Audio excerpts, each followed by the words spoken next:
significant structural shift that is underway in the global commodities market.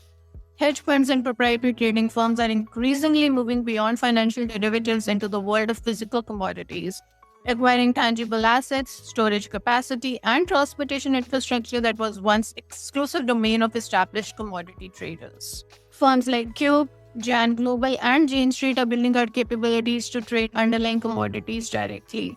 Now, this involves far more than paper contracts. These firms are purchasing pipeline capacity for natural gas transport, securing crude oil storage facilities, and also investing in grid-scale battery systems to arbitrage electricity prices across peak and off-peak periods. Citadel has been particularly aggressive in this space throughout 2024. The strategic logic behind this expansion is also compelling. Physical market participation offers something that purely financial trading cannot: real-time visibility into supply and demand dynamics before the information appears in the official economic data.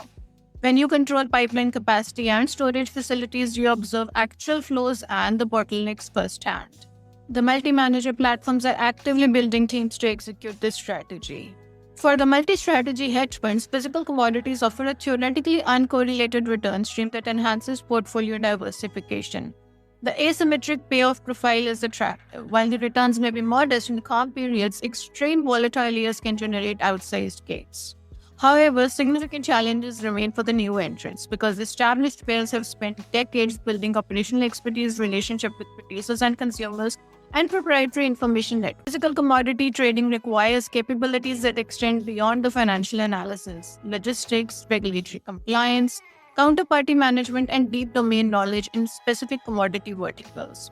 Now, whether the financial firms can successfully replicate these information advantages or whether they will find operational complexities more daunting than anticipated remains an open question for now.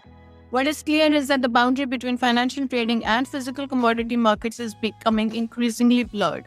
The convergence may reshape as to how both industries operate in the years ahead.